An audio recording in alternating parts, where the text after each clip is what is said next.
E aí, galera, bacana? Então vamos aí com mais uma aula de história, beleza? Continuando aí nosso processo até o Enem, né? Nós vamos montar uma playlist aí de todos os assuntos de história, bem cabuloso, para a gente compreender aí, ok? Então você se inscreve no canal, você compartilha esse vídeo aí com seus amigos, né? Com seus colegas de sala, com seus concorrentes também, para que a gente possa agilizar essa parada, beleza? Professor Deis, né? E é um prazer, né, passar um pouquinho do que a gente sabe para vocês, para a gente aprender junto, ok? Muito bem. Nós vamos hoje compreender a pré-história. Véi, a pré-história é um período muito massa de se estudar, não de viver.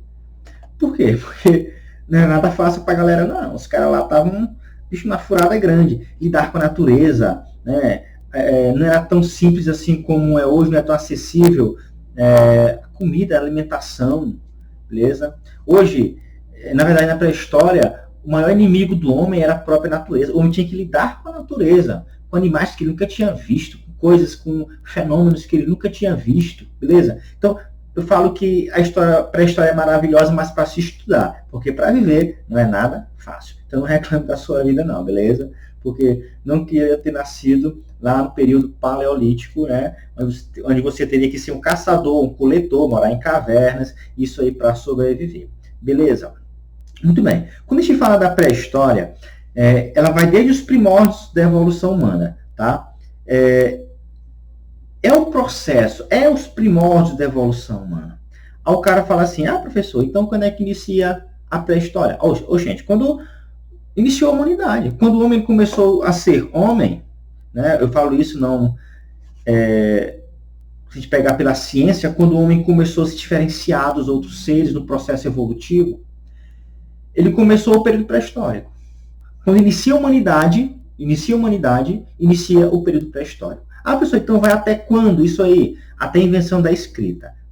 Então quer dizer que desde o surgimento da humanidade, quando surgiu o primeiro hominídeo, até a invenção da escrita, todo esse período chama de pré-história? Com certeza.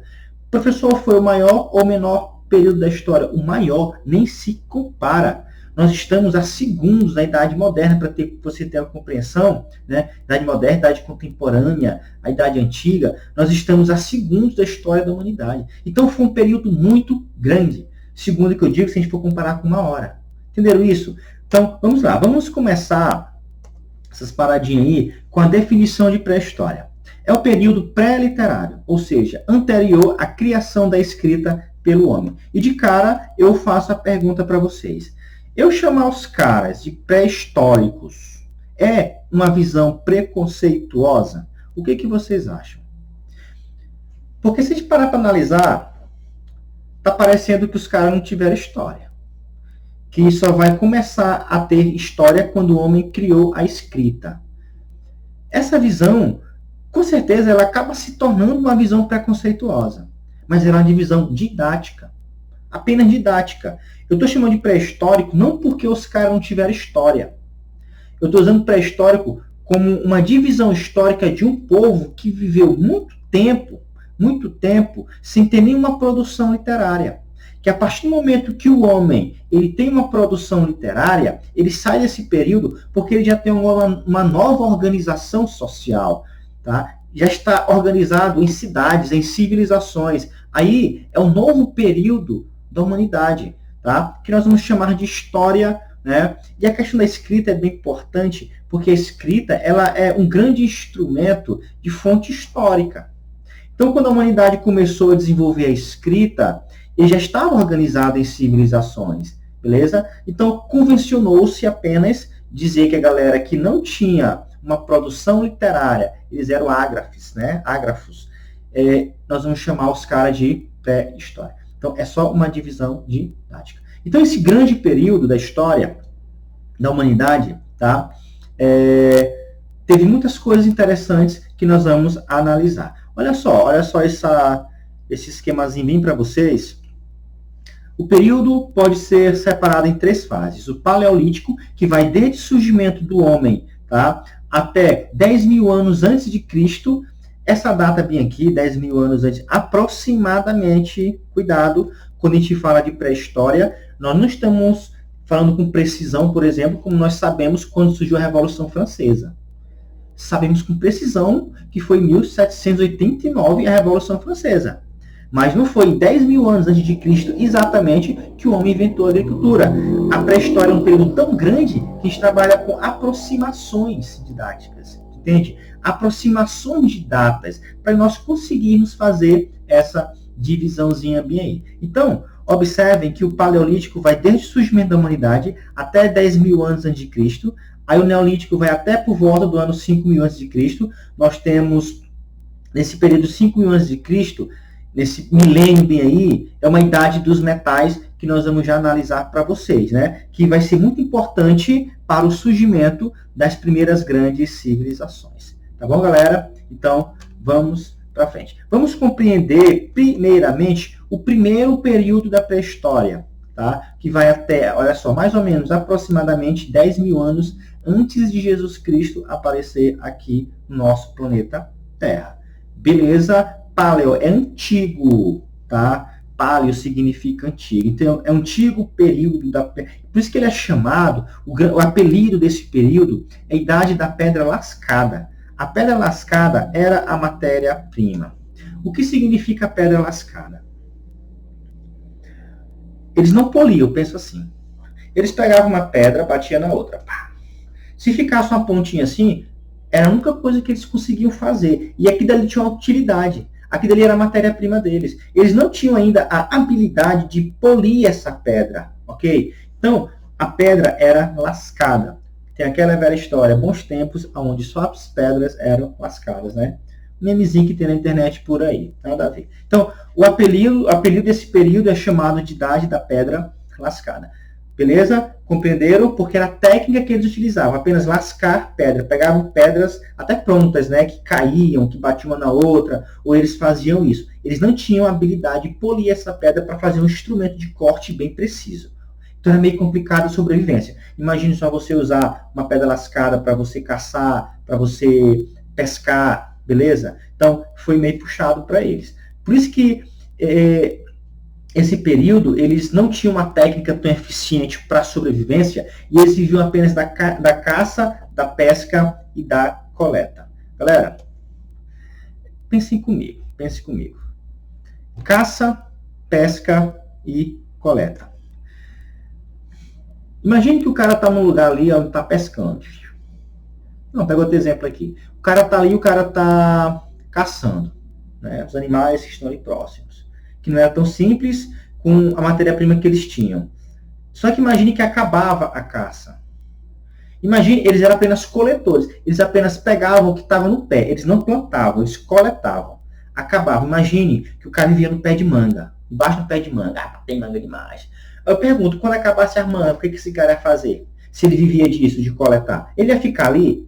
Claro que não. Ele ia em busca de outros locais onde ele poderia coletar também. Então, por isso que ele era nômade.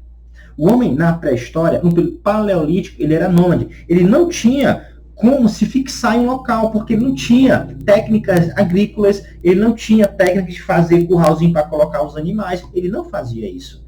Ele caçava, acabava a caça, acabava a coleta, ó garoto, vaza, vai atrás disso. E esse homem, ele era nômade por conta disso, beleza? E nesse período, além de ele ser nômade, ele já tinha, sim, o domínio do fogo, né? Técnicas como o domínio do fogo, de instrumentos, né? Ossos, madeiras, e depois a pedra lascada. Observe que no próprio período paleolítico nós temos um desenvolvimento das técnicas, né? Primeiro os ossos, depois a madeira e depois usar a pedra lascada. Mas nós não temos aí uma técnica tão avançada de polir essa pedra. Por isso que o fato do homem ser caçador e ser coletor é o que justifica o fato de ele ser nômade. Esse homem era nômade. O estilo de vida dele era um estilo de nomadismo, em busca de alimentos, em busca de água, em busca de moradia. Beleza. Agora eu quero conversar aqui uma paradinha com vocês. Em busca de moradia, professor? Eles saíam atrás de casa para alugar, é? Será se eles faziam casa? Pensa comigo, compensava tu fazer a tua casinha baixo no pé de manga, ou perto do pé de manga, se aquela manga ia acabar, e tu não ia ter mais o que comer?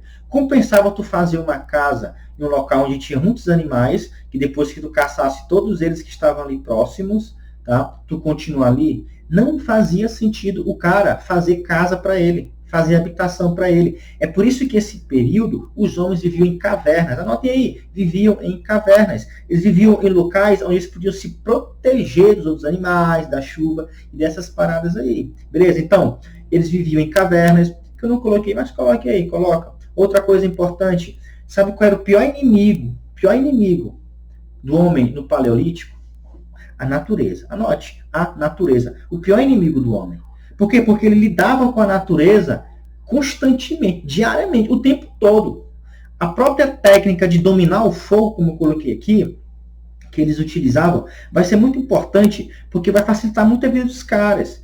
Principalmente para afastar animais, principalmente para fazer um churrasquinho, né, na varanda da caverna. O cara tá ali com a família, bacana, um domingo, não é isso? O cara, vou fazer um churrasquinho aqui, o cara pegou um mamutezinho, o cara, né, faz uns filézinhos bacana dele, coloca no espeto, ó, chama o cara que tinha a habilidade do fogo, que era o cara, o nerd da época, era o Albert Einstein deles, era o cara que dominava o fogo, que não era fácil. Tem de fazer fogo, né? Utilizando tecidos que esses caras tinham, pedra, folhinha, coisa seca, esse negócio aí.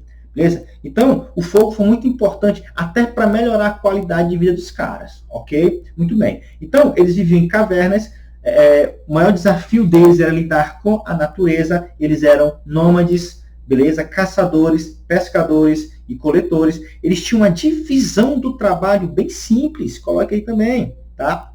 Uma divisão simples do trabalho. O que significa divisão simples do trabalho?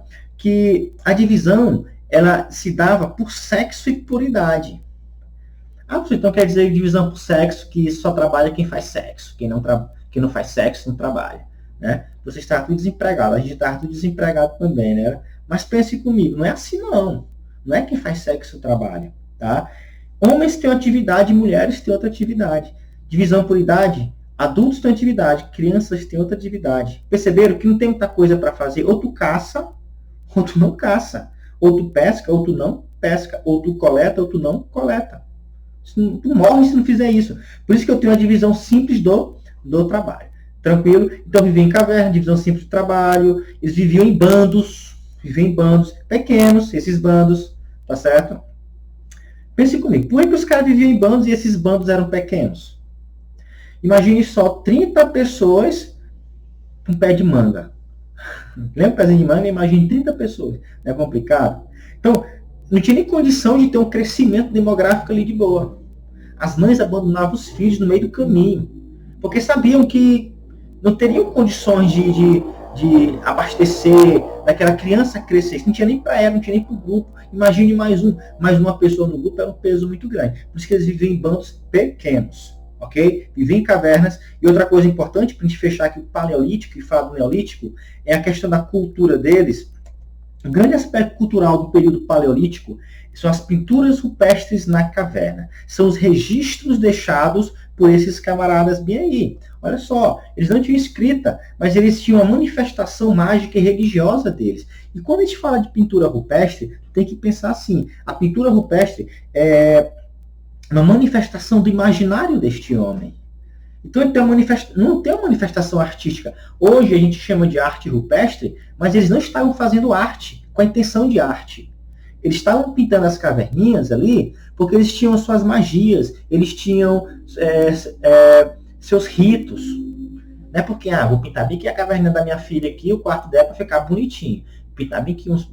Não, nada a ver, tu entende? Ele não fazia aquilo de caráter artístico. Hoje que nós vimos aquilo como caráter artístico, mas as pinturas rupestres, elas representavam o imaginário humano, as manifestações mágicas e religiosas desse homem no Paleolítico. Beleza, galera? Então fica ligado nessas informações aí e vamos continuar. Aqui nós temos algumas imagens, né, da galerinha fazendo churrasquinho ali na caverna, aí então domingo, todo mundo assistindo o jogo do Flamengo, não? Fazendo churrasquinho, tomando a cerveja, essas coisas aí. Beleza? Muito bem. Nós temos também aqui, né, imagens de pedras. Essas pedras são polidas ou são lascadas? Vocês estão vendo aí registro de que ela foi polida? Não parece que ela foi batida uma na outra, o jeito que ficou tá bom demais, dá para cortar, tá bom demais. Então, a pedra lascada uma na outra. Beleza? Muito bem. Olha só, manifestações aí de pintura rupestre, né? Beleza? Lembrando que a pintura rupestre, ela não tinha um caráter artístico. Hoje que nós vemos como arte. Mas o cara que fez isso aqui não fez para a caverna ficar bonitinha, para ele receber visita no final de semana. Beleza? Muito bem. Olha só, o homem era nômade, nós temos a provável rota humana, né? O homem surgiu ali na África, foi migrando para a Europa, para a Ásia. Aí nós temos as teorias de como ele chegou na América, temos duas, nós vamos ver isso aqui depois, tá? Olha só, do continente africano, provavelmente berço da humanidade, o homem espalhou-se pelo mundo, alcançando a Europa, a Ásia e a América, beleza? Esse foi um grande resultado do nomadismo.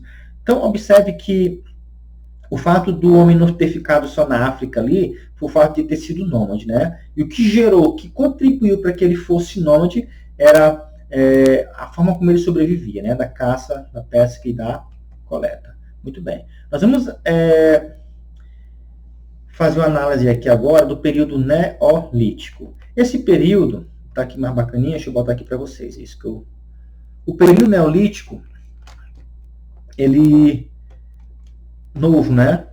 Uma nova técnica, uma nova pedra, que vai do 10.000 a.C., que é o Paleolítico, até 5.000 a.C. O que caracteriza o período neolítico? Beleza, um novo período, uma nova técnica, nova pedra. Apelido, Idade da Pedra Polida. Observem, enquanto no Neolítico, ou no Paleolítico, eu tinha a pedra lascada, observe que agora o homem ele já vai começar o que, ó? Polir a pedra bonitinha, fazer as pontinhas mais afiadas. O próprio clima da Terra, segundo a geografia aí, tá? A ciência geográfica, tá? Ele está no período de gelo, da era glacial, então vão surgir áridos, né? Temperados, que vão contribuir demais, né? Contribuir demais para a sobrevivência desse homem, tá? Locais áridos e temperados, um climazinho mais ameno, né? Que é o clima temperado. Mas quando a gente fala de período neolítico, nós temos que entender o que aconteceu, né, para que houvesse essa passagem para esse período. Galera, foi uma revolução. A gente chama de revolução neolítica. Desenvolvimento agropastoril, agricultura e pecuária, levando o homem, né, a adotar o estilo de vida sedentário. Se produz, se fixa na terra, causando o quê? Olha só. Interessante. Qual foi a maior invenção da humanidade? Essa aqui é uma pergunta muito subjetiva. Para uns foi diversas coisas. Mas a agricultura foi uma coisa muito interessante. Olha só a importância da agricultura. Quando o homem inventa a agricultura, ele não precisa mais ficar debaixo do pé de manga para comer manga. Agora ele sabe plantar manga. Agora imagina o cara plantar manga, né, para esperar crescer lá, morrer de fome, né? Mas outras coisas lá. Mas ele começa a perceber que o que ele joga na terra, tal, aquilo começa a crescer. Olha, rapaz, a gente está sendo égua. A gente está sendo besta aí, indo de um lugar para o outro. Se a gente pode fazer isso aqui. A invenção da agricultura foi uma invenção muito importante para o homem, porque vai ser com ela que o homem vai se sedentarizar. Esse caboclo aí passa aqui na moto doido aqui. Beleza, o homem vai se sedentarizar, tranquilo, com a invenção da agricultura. Isso vai contribuir, de fato, para uma revolução. O homem agora, ele vai, além de plantar, ele vai fazer curralzinho, onde ele vai colocar os animaizinhos ali. Não precisa mais ficar caçando, é só o dia que bater broca, o dia que quiser fazer um churrasquinho, ele pega um lá, né, faz os peitinhos bacana e arrocha. Perceberam isso aqui? O homem agora ele muda o seu estilo de vida. Ele deixa de ser nômade e ele passa a ter agora um estilo de vida sedentário. Ele está produzindo, então ele se fixa à terra. O que isso vai causar? O que essa invenção da agricultura vai trazer para esse homem? Olha só que interessante. Surgimento das primeiras aldeias e núcleos urbanos. A galera agora se fixa, não precisa mais ficar de caverna. Agora, por fazer a casa, porque eu vou ficar aqui mesmo? Então agora compensa o cara fazer uma casinha para ele, beleza? Então nós teremos, né, o surgimento das primeiras aldeias e núcleos urbanos, uma vida em comunidade se amplia, né? se antes eles viviam em bandos pequenos, agora o crescimento demográfico ele se torna maior, melhor, mais acelerado até, tá? E agora nós vamos ter também uma coisa interessante, que é a ideia, o aumento da noção de propriedade. Isso aqui é meu. Se o cara vive da terra, pensem comigo, se o cara vive da terra, se a terra é que traz riqueza para o cara, então observe que agora essa terra é minha. É a ideia de propriedade privada, que mais tarde vai dar confusão. Isso aqui, Rousseau, Jean-Jacques Rousseau, filósofo iluminista, fala que o surgimento da propriedade privada foi o início da desigualdade entre os homens. Até então, os homens eram iguais, porque nada era de ninguém. Agora nós temos o início de um processo de desigualdade. Alguns têm terra, outros não têm. Beleza? Então, surgimento da propriedade privada, desenvolvimento da religião, né, e da cerâmica. O que seria o desenvolvimento da cerâmica? Os caras agora, observem, que se está havendo novas atividades econômicas, então um está plantando, o outro está cuidando dos animais ali, tá? O outro está fazendo casas. É necessário agora que aquilo que está sendo plantado seja armazenado. É aí que surge a cerâmica. Fazer vasozinhos para guardar aquilo que está sendo plantado. E é muito importante isso. Isso é muito importante porque vai gerar um excedente de produção. O cara agora ele vai começar a guardar aquilo que ele não vai comer. Isso é um excedente. E aquele excedente que ele está guardando naquela cerâmica, naquela vazia, beleza? Vai ser trocada com outros povos. Então vai surgir ali um processo de comércio de troca. Tu entende? Observe que está surgindo agora os primeiros núcleos urbanos. Beleza? Então não esqueça que esse sedentarismo, tá, gerou tudo isso no homem. Ok? Nós temos aqui, né, algumas imagenzinhas aí. Olha só, uma pedra polida, não é isso? Pedra polida, porque é bem diferente da pedra lascada, né? Nós temos aí embaixo aí um anzolzinho, né? Bonitinho e tal. Para o caboclo pegar um tambaqui, né? Tal, comer com farinha, bom demais. Olha só, né, uma representação, estou falando que foi assim, né, mas uma ideia de que nós temos de como esse homem já se organizava, né, já se organizava no período paleolítico. Tu vê que agora ele está fixo, ele está produzindo o que ele vai consumir ali mesmo, né? Tu vê a galera que está trabalhando na agricultura, o outro ali está fazendo não sei o que, cerâmica, não sei, aquele cara ali com aquele minozinho e tal. Então, nós temos agora, no período neolítico, uma maior divisão do trabalho, porque nós temos novas atividades econômicas. Se no paleolítico era caçar ou não caçar, agora aqui não. Agora nós temos diversas atividades. Então, no neolítico, né, uma maior divisão do trabalho. Ok? Núcleos urbanos, tudo isso aí. Muito bem. Nós vamos ver agora o último período da pré-história, que foi menor, tá certo? Mas foi um período muito importante, que é chamado Idade dos Metais, 5.000 a 4.000 a.C. O nome já fala, metais. Metais, então nós temos ali o que? A metalurgia, o cobre, o bronze, ferro, que começam a ser matéria-prima, tá?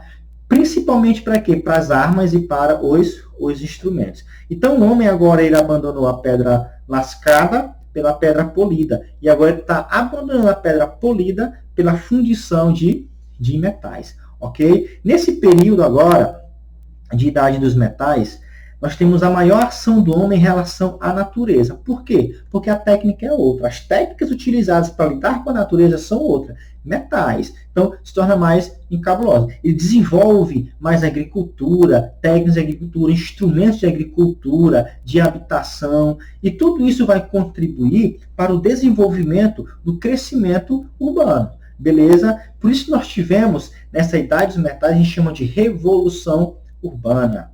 Tá? Se nós temos agora uma maior ação do homem em relação à natureza, então nós vamos ter um maior crescimento agora, melhor estilo de vida, um crescimento demográfico, uma revolução urbana. E, consequentemente a isso, a formação de impérios. São as primeiras civilizações que vão começar a surgir bem aí, neste último milênio da pré-história. O que está acontecendo? O que foi essa revolução urbana? Acompanhe comigo aí uma geração de excedentes. Excedentes é aquilo que você produz, mas você não consome. E esse excedente vai servir para troca com outras civilizações até. beleza? Que também estão surgindo, tá? Nós temos esse comércio, como eu disse, comércio de troca, principalmente, um aumento da propriedade privada, né? Nós temos uma maior divisão da sociedade, que agora vai ser em classes sociais, porque uns vão ter agora, né, novas classes sociais, alguns vão ter propriedades e outros não vão ter propriedade. E tudo isso somado, essa revolução urbana, vai contribuir para a formação dos primeiros estados. Por quê? Porque agora vai surgir a necessidade de se defender de outros povos, e essa defesa vai contribuir para que o cara crie um exércitozinho ali, beleza? Então, para que ele possa proteger os seus bens. E a necessidade do homem de querer proteger os seus bens, isso vai dar poder para esse cara. E vai chegar um tempo que esse cara vai controlar os outros. E nós vamos ter que começar a ideia, a noção do que seria Estado. É nesse período, né, é nesse milênio de 5.000 a 4.000 anos antes de Cristo que vão surgir as primeiras civilizações. Agora eu pergunto para vocês. Se vocês vivessem na agricultura, tivesse que se fixar em um local, aonde você se fixaria? Vocês concordam comigo que seria numa região bem fértil, onde seria fácil o plantio, terras seriam boas para a agricultura? É por isso, pessoal, e não foi coincidência, que as primeiras civilizações elas vão surgir nas regiões bem férteis ali do Oriente. Entenderam? Egito, Mesopotâmia, tá certo? Por isso que nós vamos na próxima aula, eu vou falar dessas civilizações, que o processo de sedentarização, de revolução urbana e formação dos primeiros estados vai acontecer em regiões bem férteis. Não faria sentido o cara fazer o negócio aqui lá no deserto. Não é isso? Tem que ser no local fértil. Isso aqui a gente vai conversar na próxima aula. Beleza? Olha aqui os instrumentos, né, de metais utilizados por essa galera aí. Muito bem. Eu quero só discutir com vocês isso aqui, ó. O sedentarismo, a agricultura e a produção de excedentes estão relacionados. Na verdade, a gente poderia falar assim, a agricultura gerou o sedentarismo, que gerou a produção de excedente. Isso vai gerar um comércio. A necessidade agora de registrar esse comércio, nós vamos ter o desenvolvimento da escrita, nós vamos ter, consequentemente, a criação das primeiras e das grandes cidades, e agora guerras, e a necessidade de criar exército, de fortalecer alguém para se defender contra o outro. E tudo isso vai contribuir para o surgimento das primeiras civilizações, ou seja, é a noção do que é Estado. Beleza, pessoal? Então, vocês observem aí, tá, que quando a gente fala de pré-história, nós estamos falando sobre todo esse período maravilhoso aí, né, como eu disse, para se estudar, não para viver, dessa galera. Por isso que a gente chama de período de desenvolvimento, né, humano. O homem, ele começa agora gradativamente, século por século, não é nem dia a dia, né? Século por século, milênio por milênio, descobriu uma coisinha ali, tá? Muitos povos da pré-história sumiram porque foram dizimados completamente. E outros ali se desenvolvendo, enquanto outros foram destruídos por uma catástrofe ou por os animais. Então foi um período muito tenso mesmo, mas como eu disse, é muito maravilhoso se estudar. E eu espero que vocês tenham compreendido essa divisão da pré-história em período paleolítico, neolítico e a idade dos metais, e as principais características dela. E o mais importante, bem, você entender o que foi a Revolução Neolítica, o que aconteceu, o que vai acontecer depois que o homem inventou a agricultura com o sedentarismo, beleza? Produção de excedente, maior divisão do trabalho, beleza? O surgimento de propriedade privada, o sedentarismo, novas atividades, a cerâmica, beleza? Tudo isso vai ser muito importante para nós compreendermos a nossa próxima aula, que vai ser sobre as primeiras civilizações. Tranquilo? Que vão surgir bem ali nesse período de desenvolvimento urbano, que foi gerado pela Revolução Neolítica. Então, pessoal, aquele abraço para vocês. Eu espero que vocês tenham compreendido essa aula. Você compartilha com a galera, você comenta aí, você dá um like pra gente, você se inscreve no canal para a gente continuar desenvolvendo a parada. Beleza? Então, aquele abraço.